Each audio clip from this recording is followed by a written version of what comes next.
Muy buenos días a todos y a todas. A nombre de la Sociedad de Alumnos de Licenciado en Relaciones Internacionales y el Programa Académico de Licenciado en Relaciones Internacionales, les damos la más cordial bienvenida al primer evento del 11º Congreso de Relaciones Internacionales, Reconfiguración de las Relaciones Internacionales. A 100 años de la disciplina, esta ha vivido transformaciones fundamentales para su estudio y su análisis. El día de hoy contamos con la participación de la doctora Elodie Brun, profesora investigadora del Colegio de México. Asimismo, nos acompañan autoridades universitarias, el maestro Víctor Edgar Sánchez Gallegos, director del Programa Académico de Relaciones Internacionales de la Universidad de Monterrey. A continuación, le cedemos la palabra al maestro Víctor para dar inauguración al Congreso. Muy buenos días a todos y todas. Bienvenidas y bienvenidos al Congreso de Relaciones Internacionales. Como decía Luis, el 11º Congreso que tenemos en la carrera. Y para mí es un gusto pues dar justamente la inauguración a este Congreso que trae temas que hablan sobre esta reconfiguración de las relaciones internacionales. Como ustedes saben, estamos en un momento en el que las relaciones internacionales se van moviendo las piezas del ajedrez. Entonces, vamos a ver en los próximos años, pues esta justamente reconfiguración de lo que va a pasar con las potencias. Y ya estamos viendo también una diplomacia por lo que es la parte de las vacunas. Entonces, las relaciones internacionales se tornan interesantes, como lo fueron en algún momento después de esta Segunda Guerra Mundial, con un nuevo sistema internacional, y ahora vamos a ver cuál va a ser esa configuración de estas piezas y de estas potencias. Sin más preámbulo, pues doy por inaugurado este Congreso de Relaciones Internacionales, siendo las 10 de la mañana con 7 minutos. Espero que puedan acompañarnos a las demás conferencias. Muchas gracias.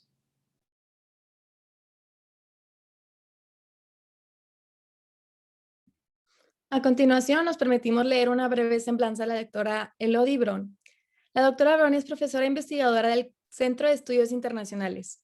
Tiene un doctorado en Ciencia Política con especialización en Relaciones Internacionales del Instituto de Estudios Políticos de París. Antes, hizo una carrera en Ciencia Política en el Instituto de Estudios Políticos de Lille. Sus líneas de investigación recientes son Relaciones Sur-Sur, América Latina en las Naciones Unidas y Políticas Exteriores Latinoamericanas. Cuenta con alrededor de 26 publicaciones desde el 2009 hasta la fecha. El diálogo se realizará en 2 partes, una exposición por parte de la doctora y una sesión de preguntas y respuestas por parte del público. A continuación, le cedemos la palabra a la doctora. Bienvenida. Muchas gracias. Buenos días a todas y a todos. Voy a compartirles una presentación. A ver. ¿Qué está? ¿La pueden ver? Sí, sí se ve. Perfecto. Bueno, muchas gracias por la invitación a la Salary para participar en este Congreso de Relaciones Internacionales. Yo quisiera hablarles hoy un poco de América Latina y las relaciones sur-sur. Me voy a concentrar en las relaciones con otras regiones que se llaman del sur o sur global a veces, que son África, Asia y Medio Oriente. Dicho de otra manera, no voy a concentrarme en las cuestiones regionales porque tienen especificidades propias, digamos. Es importante, creo yo, entender esas relaciones porque también están siendo afectadas por el nuevo contexto internacional y para entender ciertos procesos que ocurren hoy, por ejemplo, en el contexto de la lucha por conseguir vacunas, el hecho de que un país como México vaya a obtener vacunas de China, de la India, un país como Chile se vacuna básicamente a partir de productos chinos, todo esto se tiene que entender también como el resultado de procesos más largos, ¿no? Entonces, es una presentación que va a resaltar la capacidad de acción de los países de América Latina y el Caribe como actores en el sistema internacional. pero cuyo alcance está limitado por su posición en este sistema internacional, en particular la dependencia al factor externo en términos económicos y por otra especificidad que es la falta de consenso entre las élites que gobiernan la gran mayoría de los países de la región, como vamos a ver. Primero vamos a definir lo que significa sur, a veces hablamos de sur global, luego veremos brevemente las trayectorias, hablo en plural, vamos a ver por qué, de esas relaciones de América Latina con el sur. Luego, perdón, se me olvidó una O, el momento progresista del inicio del siglo XXI y terminaremos con el ahora, qué está pasando y cómo lo podemos entender. Entonces, primero vamos a comenzar con la definición del concepto. La primera cosa que hay que recordar es que no existe un consenso en la academia sobre lo que es el sur. Más bien hay ahora una multiplicación de trabajos para definirlo. Hay algunos puntos sobre los cuales estamos de acuerdo. El sur no tiene nada que ver con geografía. No se puede limitar el sur con geografía, por eso pueden leer el sur sin mayúscula para referirse a una geografía en el planeta y el sur con mayúscula para referirse a algo más, básicamente un concepto con un componente político también. Luego hay otro acuerdo hoy para decir que los actores del sur son tan diversos como los del norte o de los países desarrollados, estados, organismos internacionales, movimientos sociales, individuos, empresas, y etcétera, ¿no? Es diverso. A partir de ahí no hay acuerdo sobre quién es el actor más importante o cuál es el actor que hay que estudiar principalmente, y tampoco hay acuerdo sobre los objetivos de este concepto, ¿no? Por ejemplo, hay toda una corriente de pensamiento decolonial en relaciones internacionales que considera que el sur global significa resistencia. Resistencia a las opresiones diversas que puedan existir, para unos desde el modelo capitalista, para otros desde los estados, ¿no? Todos no compartimos esa postura. Por mi parte, yo me concentro en el sur a partir de los actores estatales, ¿no? Entonces lo quiero precisar para que puedan también ubicarme en el debate que hay hoy, ¿no? No voy a defender cualquier posición, digamos, es algo, es una posición entre otras. Y yo defino este sur a partir de tres componentes. Para mí hay tres dimensiones.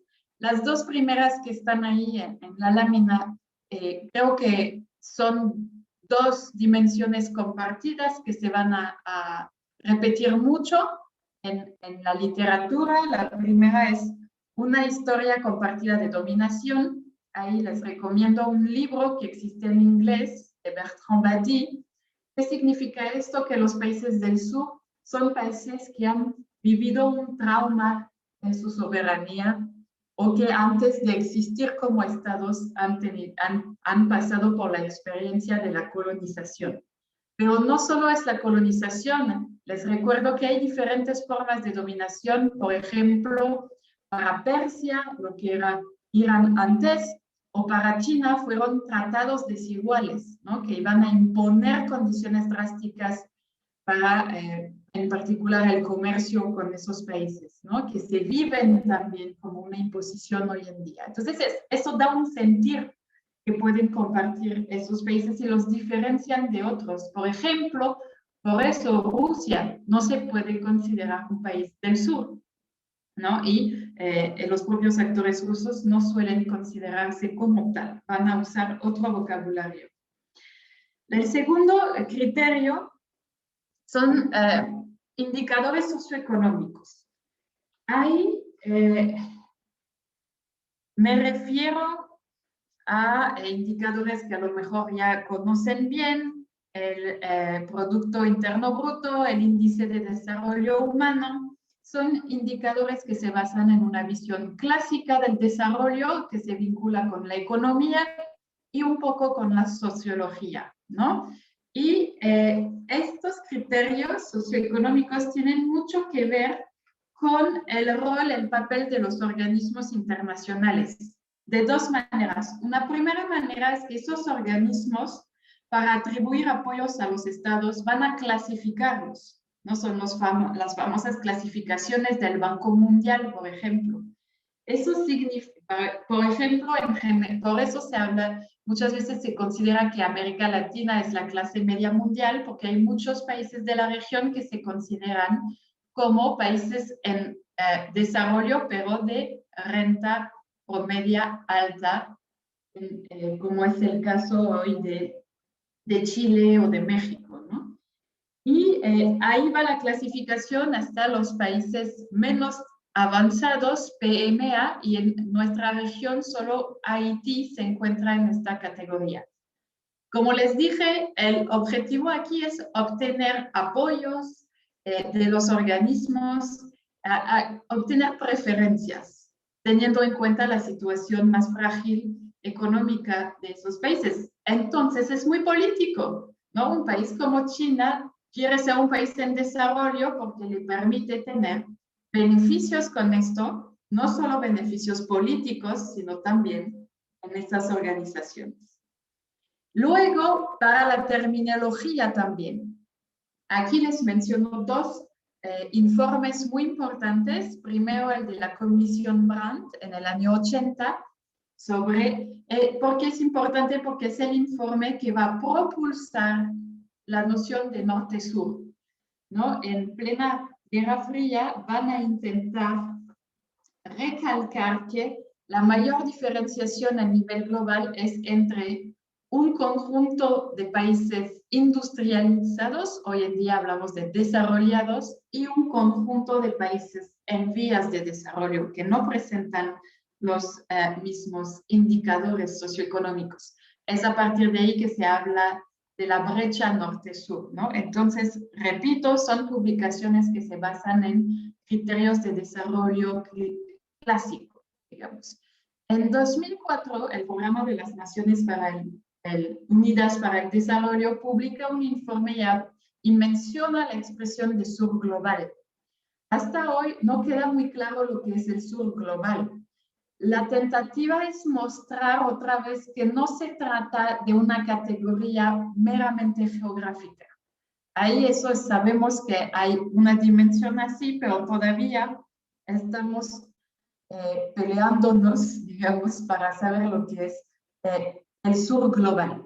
A mi modo de ver, cuando trabajamos desde los estados, el global no es indispensable. Por eso en mi trabajo hablo del sur. No soy la única en adoptar esta posición. El tercer elemento está más sujeto a debate. A mi modo de ver, el sur tiene que ver también con cómo los actores en cuestión se definen y se perciben en el sistema internacional, cómo hacen uso de esta etiqueta. ¿Por qué? Porque todos los países no la usan, ¿no? México durante muchos años no ha usado esa terminología, no ha usado esa estrategia. Vemos en Brasil la diferencia entre los gobiernos de Lula y de Dilma Rousseff y los gobiernos de Michel Temer y de Jair Bolsonaro, que no tienen para nada la misma postura. Entonces, para entender esas variaciones, es importante tener en cuenta que el sur depende de cómo se definen los actores políticos, ¿no? Por ejemplo, hay países que salieron, ¿no? Vamos a ver cuando se lanza en el momento de los no alineados, que vamos a regresar sobre esto, Australia y Nueva Zelanda formaban parte de ese conjunto de países y hoy no, ¿no? Entonces, es importante tener en cuenta esta variación en el tiempo. América Latina y el Caribe, como muchos países del sur, tiene una trayectoria específica dentro del sur y es lo que vamos a ver ahora. Yo no puedo leer el chat, paréntesis,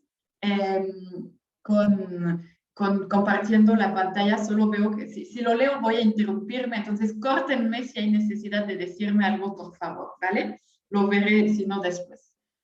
Entonces, eso es un poco para la definición en 3 grandes dimensiones. Luego, las trayectorias. ¿Por qué trayectorias en las relaciones de América Latina y el Caribe con el sur?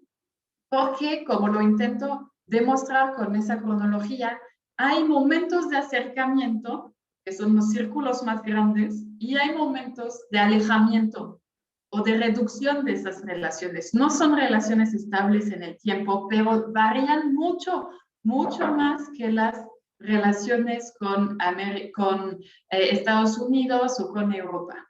¿Ok? Entonces, eso es importante.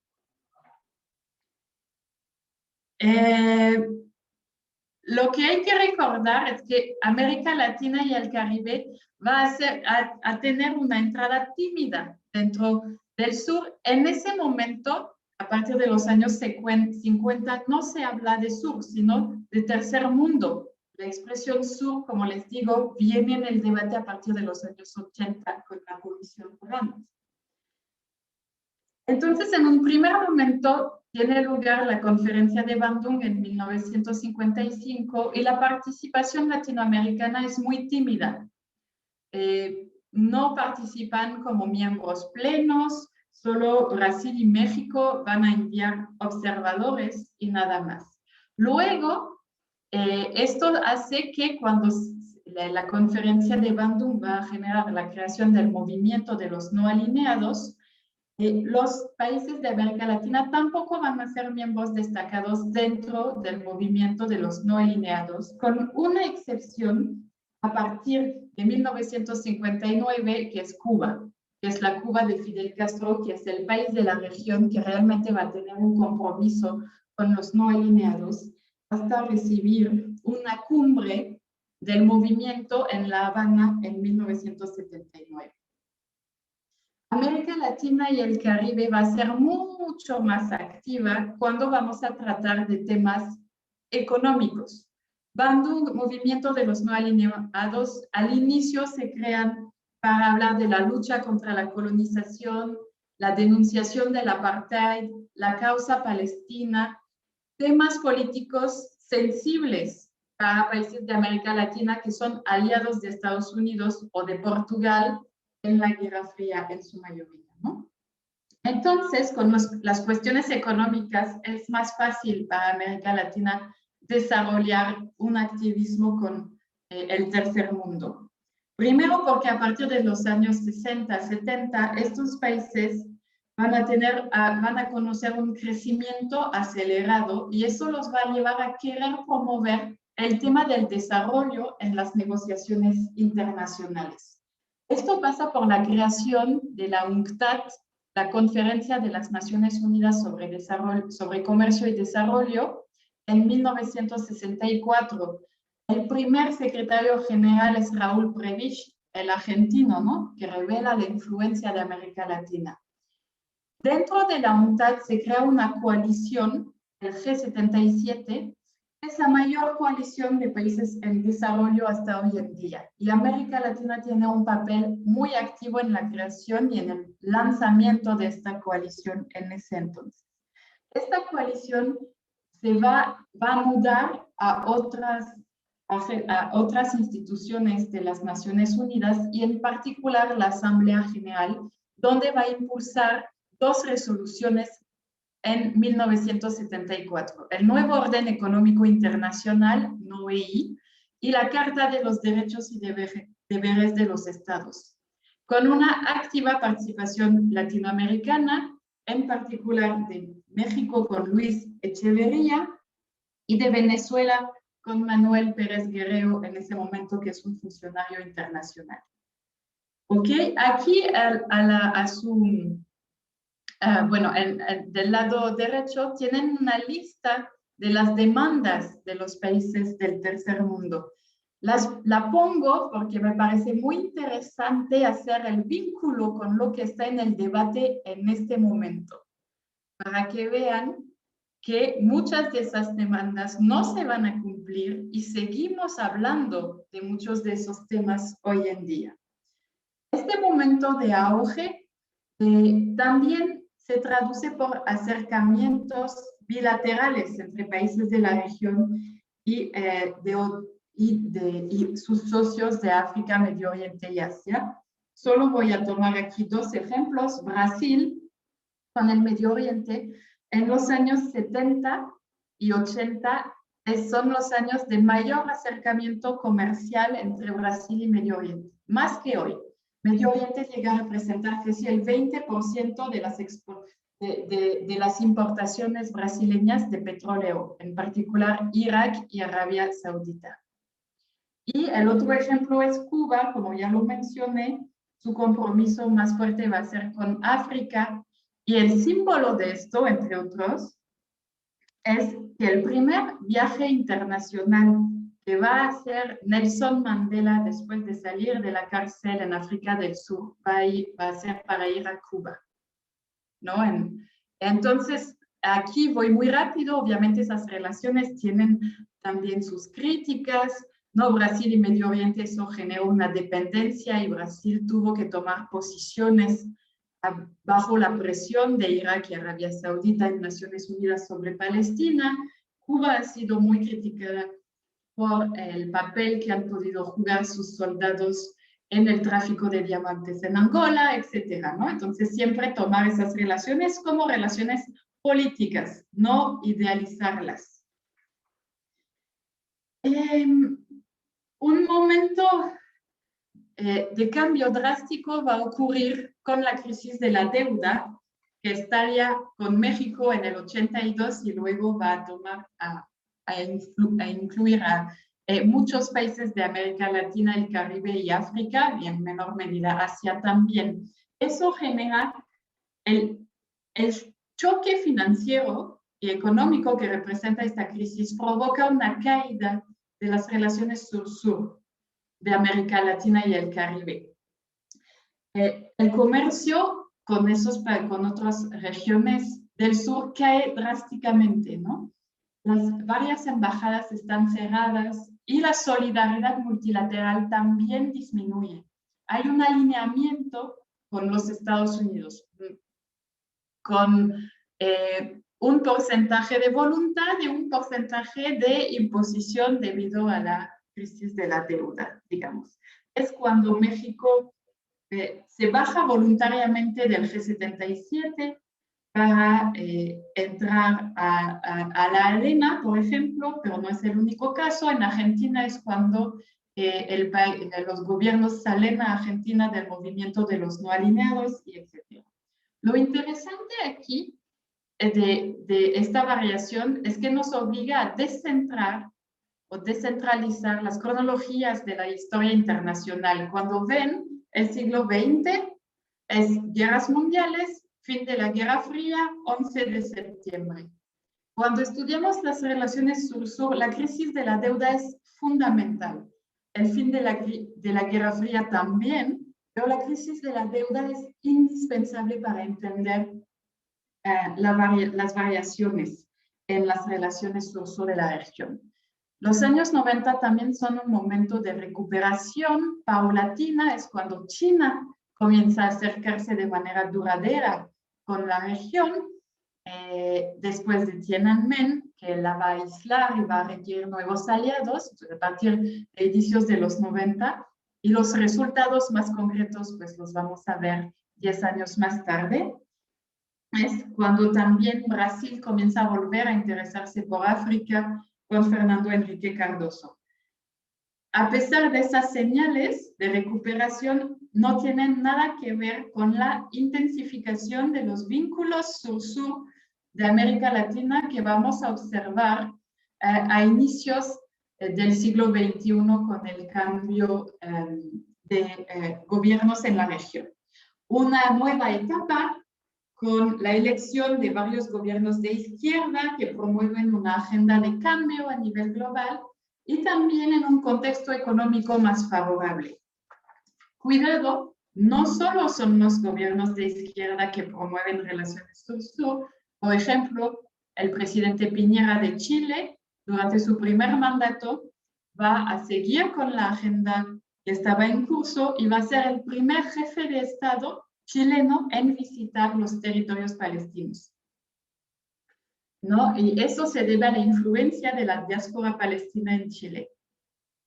Bueno, esa intensificación, les voy a mostrar un mapa, perdón, está en francés porque el francés lo tengo en color y es más visible, más eficaz, ¿no? Entonces pueden ir comparando el ritmo de visitas presidenciales entre periodos y también la cantidad de esas visitas con los círculos. Creo que estos mapas hablan por ellos mismos para demostrar concretamente que hubo un acercamiento político entre América Latina y las otras regiones del sur. Luego, en lo económico, el primer cuadro muestra la evolución de los lazos comerciales con unos aumentos porcentuales bastante impresionantes, pero que tenemos que poner en perspectiva.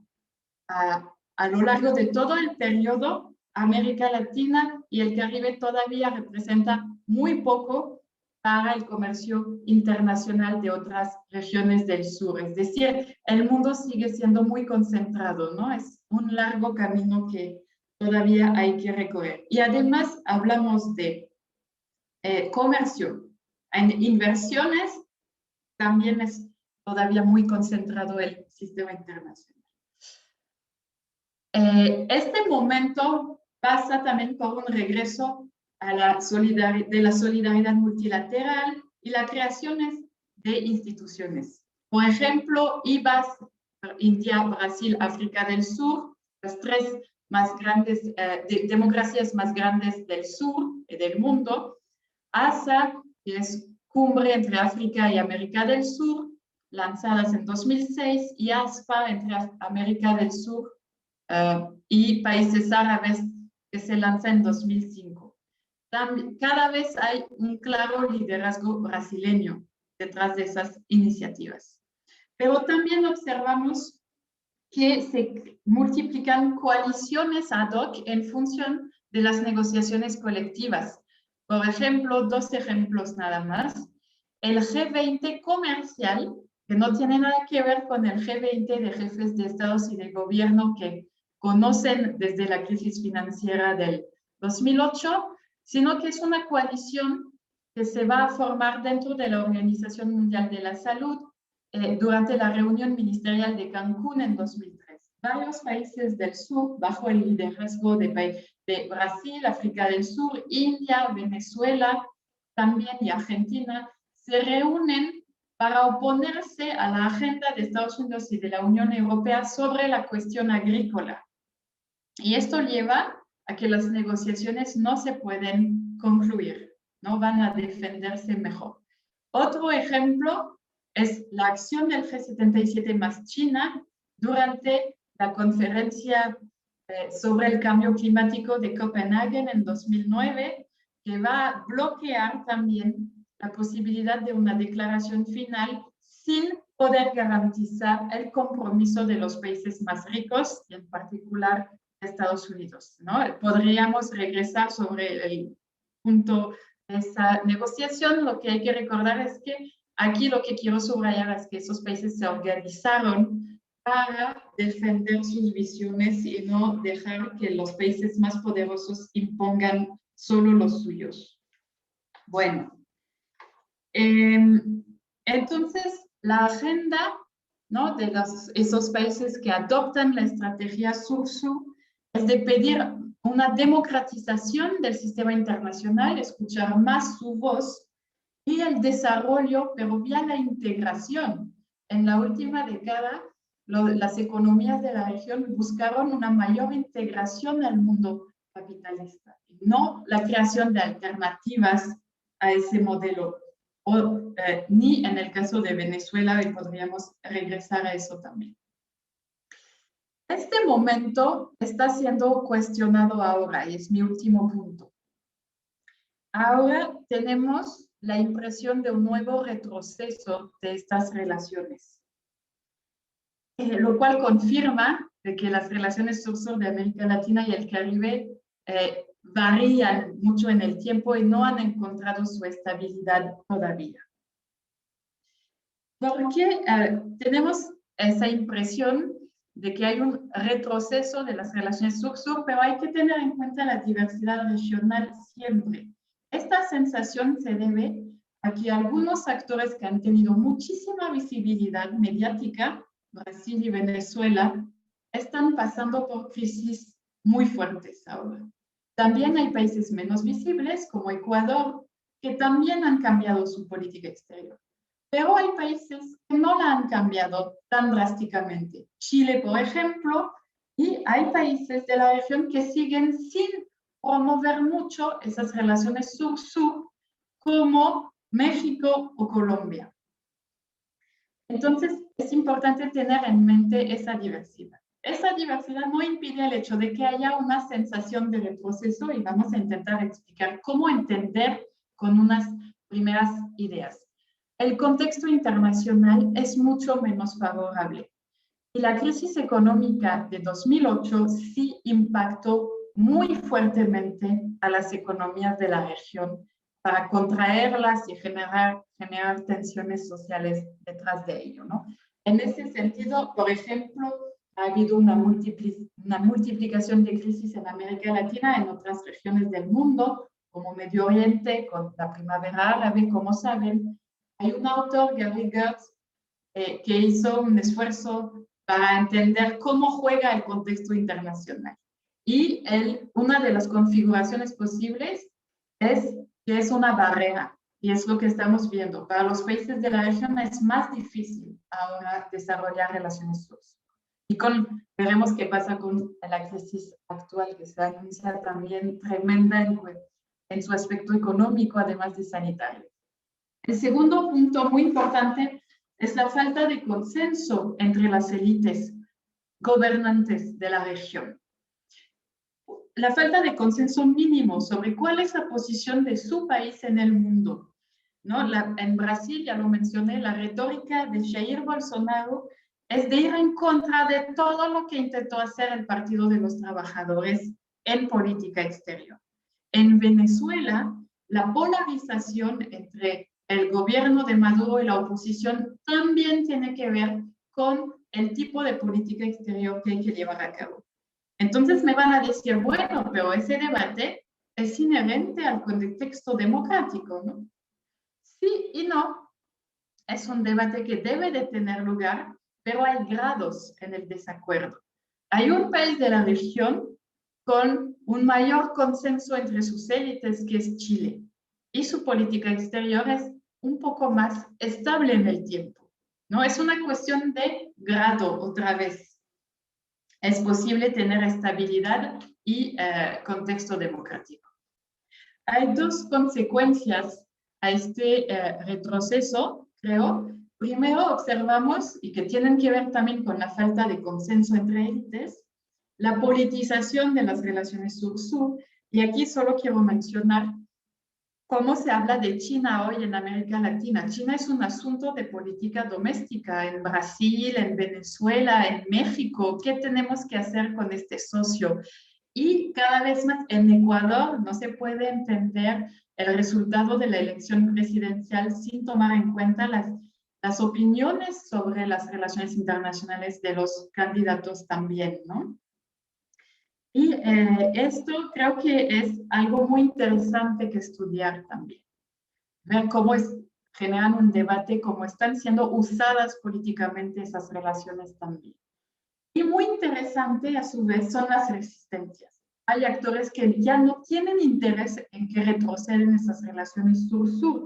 Por ejemplo, el presidente Bolsonaro, parte de su equipo de confianza, son muy hostiles hacia China, pero otra ala de los apoyos del gobierno de Bolsonaro, en particular el agribusiness, está muy a favor de mantener una asociación estrecha con China porque sus exportaciones principales dependen de este mercado. Con la crisis de COVID-19 vimos cómo los actores del estado de São Paulo también en otros estados del norte de Brasil buscaron el apoyo chino ante pues, la resistencia del gobierno federal de organizar la compra de materiales, de organizar la compra de vacunas. Y hoy en día se vacuna en muchos estados de Brasil debido a las negociaciones de los gobiernos federales, ¿no? Entonces eso es también muy interesante ver estos fenómenos de resistencia para ver en el largo plazo pues qué va a quedar y cómo se van a transformar esas relaciones sur-sur. Entonces, para concluir, solo quiero dejar que esas relaciones sur-sur de América Latina no son estables, lo estamos viviendo en esos momentos, que siempre se transforman. Lo interesante es que si bien siempre retroceden, tienden a regresar en algún momento y es interesante ver entonces las resistencias y quiénes son los actores que tienen hoy interés en mantener esas relaciones. Muchas gracias.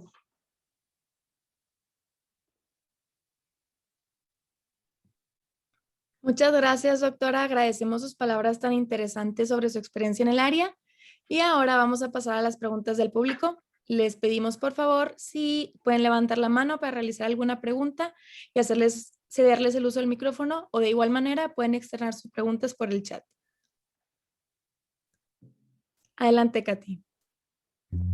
Gracias. Hola, doctora Elodie, muchísimas gracias por su presentación. Yo tengo una pregunta muy breve y es ya relacionado a algo que usted mencionaba, y es ante un contexto de crisis sanitaria, ante este contexto de crisis y particularmente en la región, pues vemos cómo incluso la cooperación resiste a intentos incluso por debilitarla. Y en este sentido, mi pregunta es, ¿cuáles considera que podrían ser los determinantes de éxito de la cooperación internacional y en qué medida la inclusión de nuevos actores puede resultar benéfica para esta?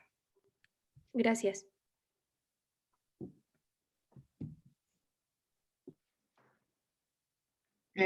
¿Respondo una por una o tomo varias?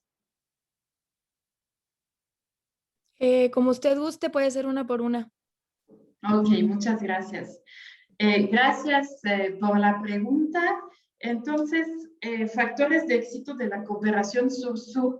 Creo que un paso inicial sería no depender tanto de los gobiernos, ¿no? Sabemos que hasta en términos de financiación en América Latina, muchos actores no gubernamentales también dependen de esos fondos. Ahora, hay muchos obstáculos en ese camino, porque la vinculación más fácil para sobre todo las ONGs es de vincularse con ONGs del norte, pero ya hay estudios de caso que demuestran que entonces hay una pelea de intereses a veces, ¿no? No necesariamente comparten la misma visión. Y otro punto que hay que tomar en cuenta es beneficia para quién, ¿no? De qué actores estamos hablando, de qué intereses intereses defienden esos actores, ¿no? Entonces, hay ejemplos de cooperación sur-sur que son más modestos, que no tienen todo el protocolo y toda la visibilidad que puede haber con grandes proyectos, que no tienen resultados que van a tener un impacto a nivel nacional, pero a nivel local sí, y pueden ser por ahí, ¿no? Ir convenciendo también un obstáculo muy grande que todavía existe, por lo menos en México lo encuentro muy fuerte, es la reticencia cognitiva a pensar que otros países en desarrollo pueden aportar algo también para un país como México y que no todas las soluciones se encuentran en los países desarrollados, ¿no? Porque no siempre hay, digamos, un match de intereses, ¿no? Puede haberlo, pero hay que multiplicar opciones. Muchas gracias. Mireille externó dos preguntas por el chat, las voy a leer. Es, de acuerdo con las categorías de la definición del sur-sur global, mi pregunta es, ¿cuál sería la autodefinición de China o Corea del Sur? Si bien ellos tienen una idea de potencias emergentes y de conseguir preferencias en los organismos internacionales, ellos no se autodefinen como dominados. Igual su otra pregunta es, Estoy de acuerdo que en el contexto y la nueva crisis económica post-pandemia internacional seguirá siendo una barrera para las relaciones sur-sur. Sin embargo, en su opinión, ¿puede ser que este nuevo contexto pueda generar una oportunidad para reavivar la cooperación, no solo en las vacunas, incluso para reactivar la economía?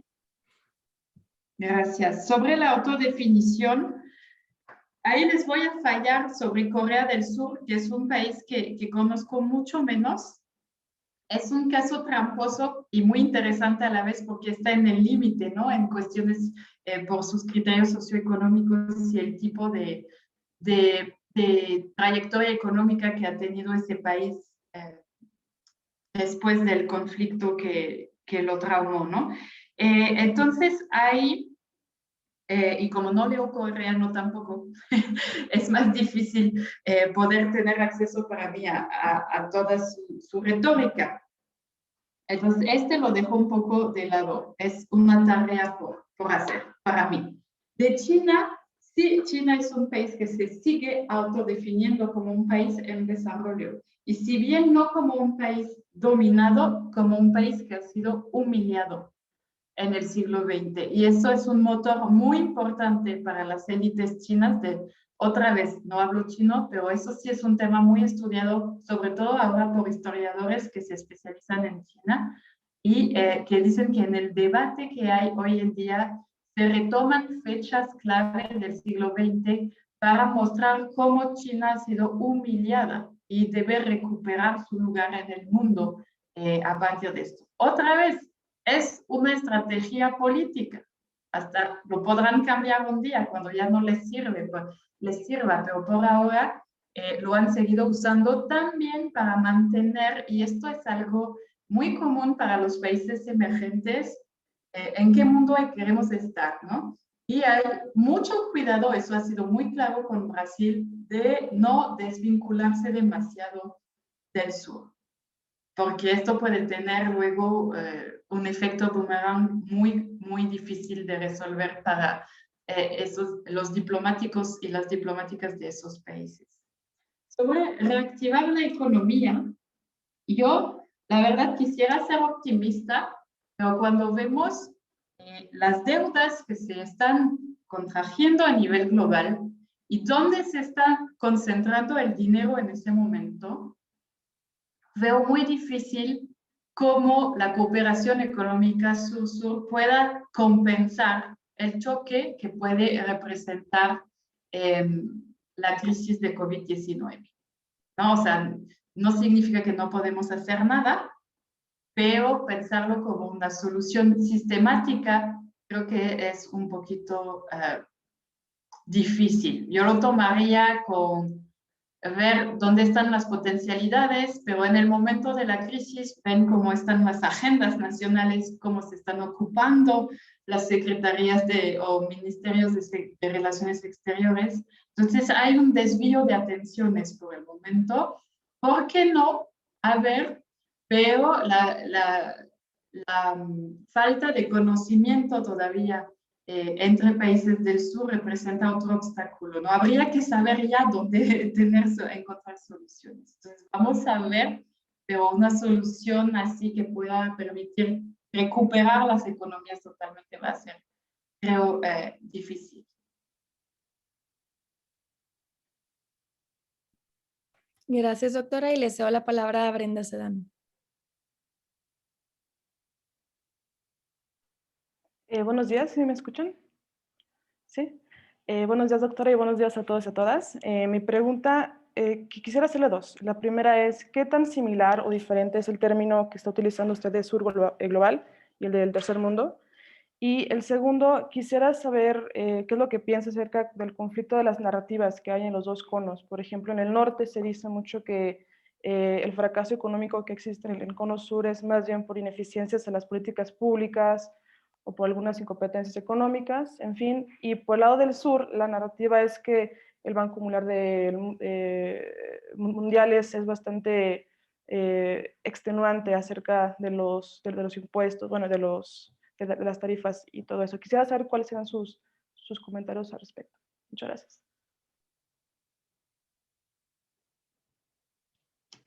Sí, muchas gracias. Sur y tercer mundo no es fácil diferenciarlos tanto. Yo, para simplificarme la vida en general, considero el tercer mundo como una expresión para hablar de cierto momento del siglo XX en el marco de la Guerra Fría.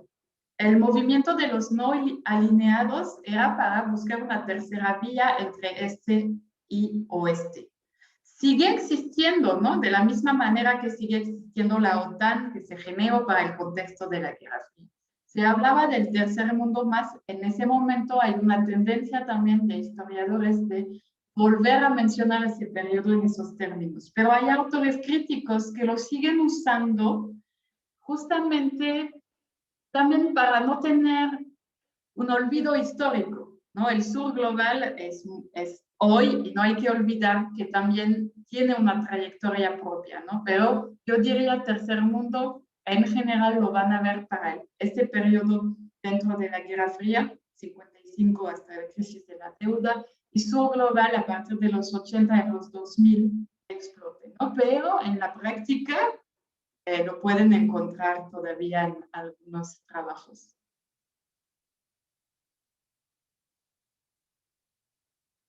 Y perdón, el norte fracasa. Bueno, yo creo que ese discurso, por lo menos hoy en día, no es tan dicotómico, ¿no? Y finalmente, los actores del norte reconocen que es un poco más complicado que solo la ineficiencia de políticas públicas, y los actores del sur reconocen que tienen responsabilidad propia en su trayectoria de desarrollo.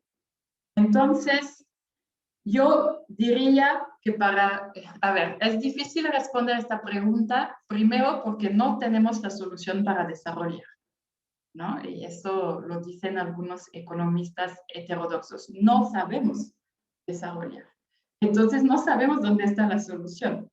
Pero sí sabemos que hay obstáculos y son múltiples, de múltiples dimensiones, y ciertamente que parte de ellos tienen que ver con los problemas institucionales de los países del sur y parte de ellos por las asimetrías que existen en el sistema internacional también, ¿no? Pero una solución así drástica, pues infelizmente todavía no la hemos encontrado. Muchas gracias. Emiliano Villarreal pregunta, ¿qué consecuencias tuvo en lo político el neocolonialismo o el intervencionismo estadounidense en los países de América Latina?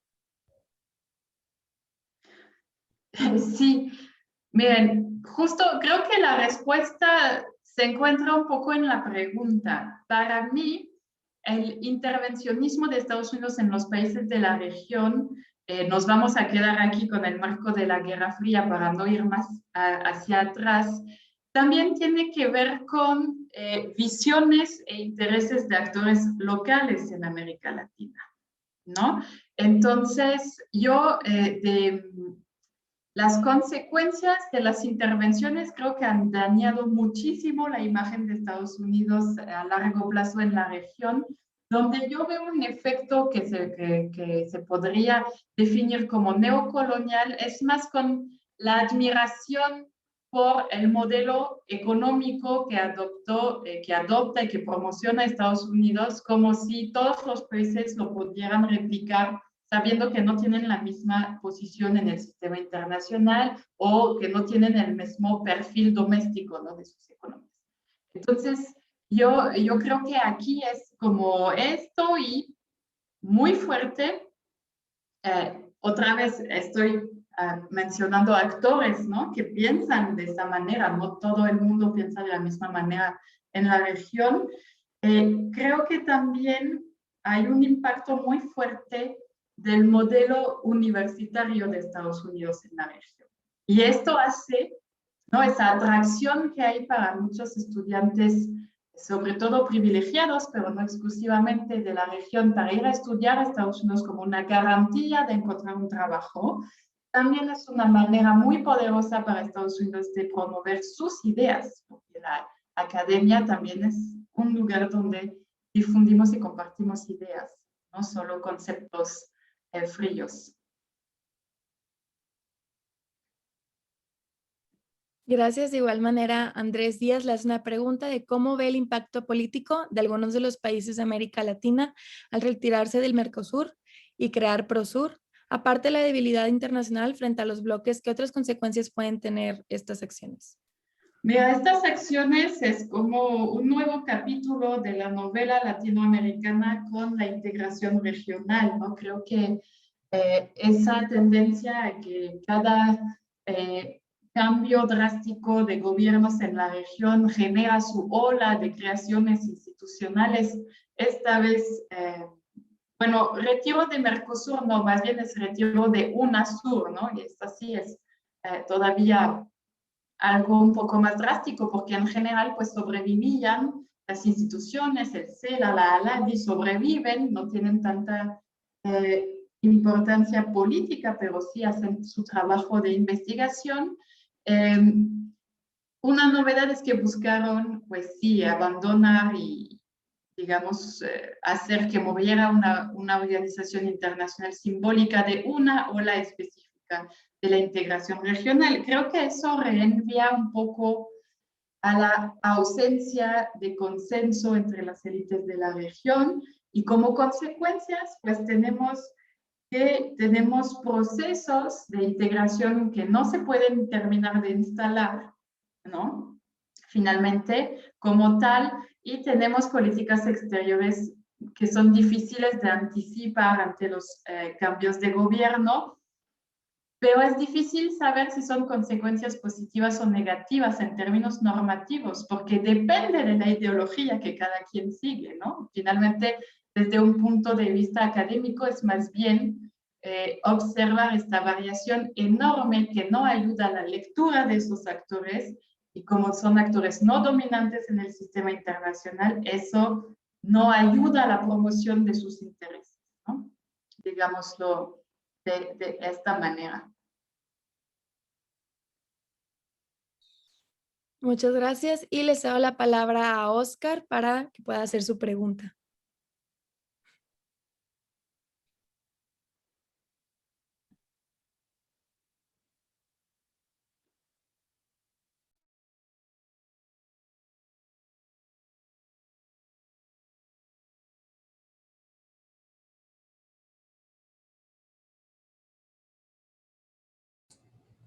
Muchas gracias. Estaba silenciado el micrófono y no lo podía yo desactivar. Sí, mire, doctora, usted comentaba, hace rato le hicieron una pregunta sobre la similitud de las relaciones del sur y tercer mundo. Y es precisamente en esta última parte, y me refiero no en la geopolítica en realidad, sino en la cuestión del lenguaje de tercer mundo. Ha habido muchas corrientes, he leído algunos libros en los que se comenta que la expresión tercer mundo, primer mundo, ya no es válida. Sin embargo, no he leído según qué institución o organismo estos conceptos ya no se utilizan de esa manera. Tal vez podría usted comentar al respecto sobre si es o no válido el término para referirse a los países de tercer mundo de esa manera, o en su lugar utilizar países desarrollados o en vías de desarrollo como algunos autores sugieren. Esa sería mi pregunta. Muchas gracias.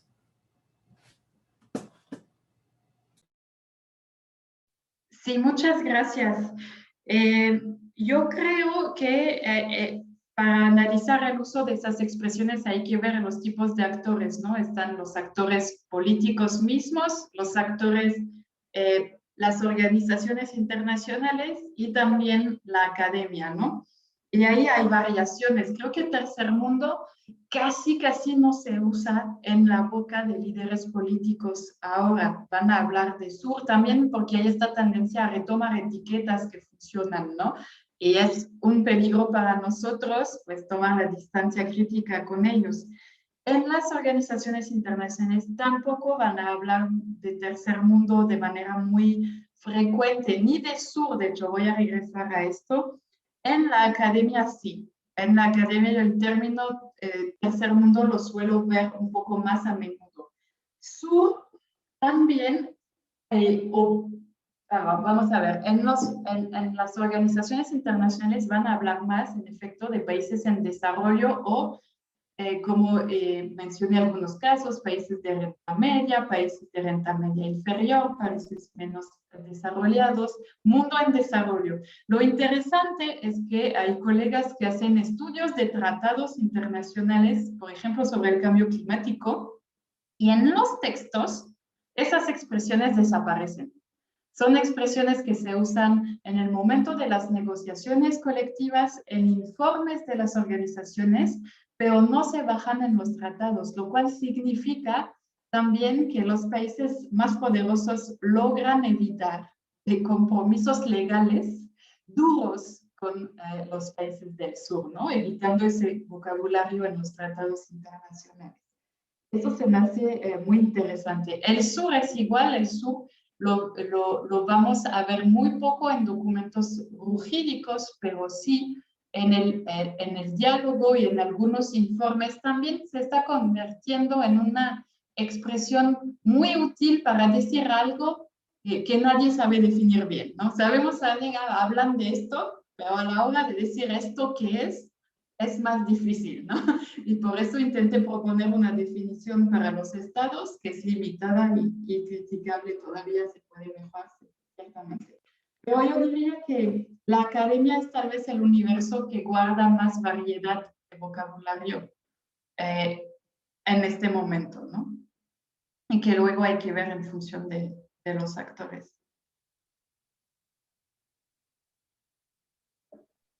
Gracias, doctora.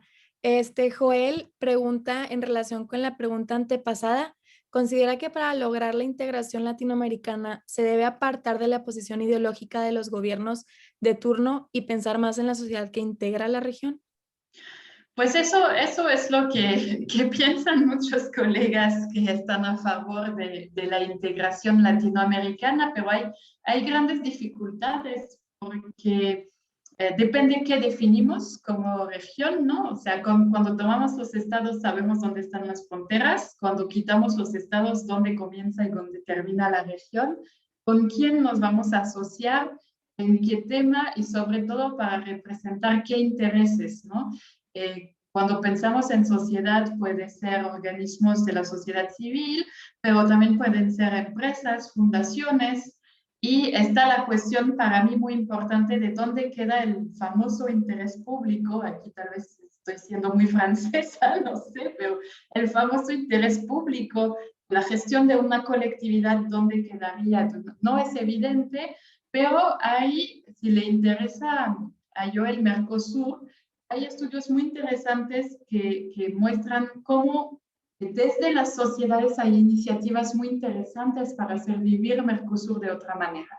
En los programas educativos, en encuentros entre ONGs y etcétera, que no necesariamente pasa, iniciativas que no pasan por las instituciones formales, pero que crean realidad de su manera también, ¿no? Muchas gracias. Igual, Andri Mayorga pregunta, ¿cree usted que el impacto de la pandemia del COVID-19 generará cambios en la cooperación internacional con respecto a las ODS? Sí, nos va a poner en serios problemas para cumplir con las ODS, creo, lo cual no está tan mal porque era imposible cumplir 249 metas en 15 años con los ODS. Hay un cambio de prioridad a corto plazo con el sector salud, pero vemos que muy detrás, para poner una imagen, pero muy cerca, vienen ya temas que ya estaban en la agenda, la lucha contra el cambio climático, la necesidad de tener agua, la necesidad de cuidar las mujeres en circunstancias vulnerables y los niños y las niñas. Entonces, también lo que revela la pandemia de COVID-19 es cómo están todos entrelazados estos temas que forman parte de la Agenda 2030, pero sí, pues claramente tendremos que ver cómo impacta si adoptamos la posición de esas instituciones en el alcance de sus objetivos en términos cuantificables, digamos, ¿no? Pero también hay un impacto sobre cómo pensar el desarrollo, pero se revela otra vez cómo tendríamos que volver a pensar la noción de desarrollo. Bien, muchas gracias. Y Luis Bosques pregunta, ¿qué instrumentos puede retomar México de otros países de la región para profundizar su presencia en las relaciones sur-sur? Bueno, ya lo están haciendo, retomaron CELAC, ¿no? La Comunidad de Estados Latinoamericanos y Caribeños, para entablar un diálogo con China de manera conjunta, compartir experiencias, obtener material. El problema de muchas iniciativas que se crearon durante la década pasada se crearon alrededor de UNASUR, ¿no? Pensando en América del Sur, porque también había una estrategia brasileña detrás de esto, de cada quien su lugar en la región. Alianza del Pacífico viene a recordar que eso no es un consenso en América del Sur y que hay muchos países que quisieran tener un México más presente en la agenda regional y global. Lo han demostrado cuando apoyaron la iniciativa mexicana en la Asamblea de las Naciones Unidas en abril del año pasado, nuestra famosa resolución 74 para pedir un mejor acceso a los medicamentos y materiales médicos para luchar contra el virus. Y pues concretamente creo que México está haciendo cosas en términos de cooperación para el desarrollo, la cooperación técnica y financiera con América Central, pero también con otros países dentro de la Alianza del Pacífico. Entonces no necesita retomar de otros países, pero si somos idealistas, si nos ponemos a soñar, ¿por qué México no retomaría las cumbres con países árabes o con África? Es sorprendente la ausencia del interés por África en México. Digo, no estoy diciendo que África se tiene que convertir en la prioridad diplomática del país, pero creo que hay un espacio entre el vacío actual y una exageración, ¿no? En términos de cómo relacionarse, para tener apoyos internacionales también, para ver iniciativas que existen. África está parcialmente respondiendo mejor a la pandemia que nuestra región. Entonces, tal vez haya cosas que hablar con esta región, ¿no? sobre esto.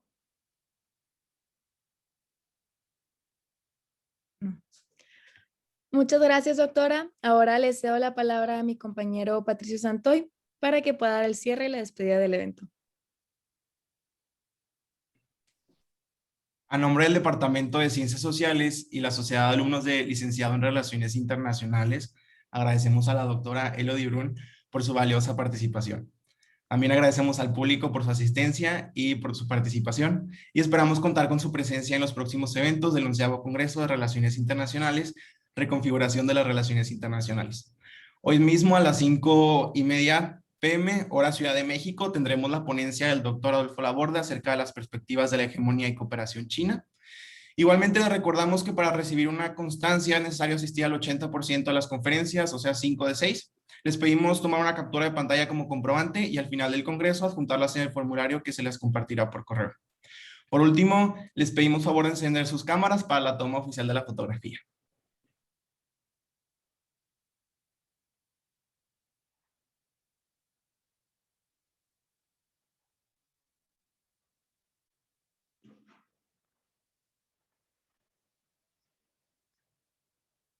Ok, listos. 1, 2, 3. Ahí va una de nuevo. 1, 2, 3. Muchas gracias. Muchas gracias a ustedes. Hasta pronto. Gracias, doctora. Nos vemos. Gracias, Elodie. Hasta luego. Hasta luego. Saludos, Elodie. Gracias. Hola.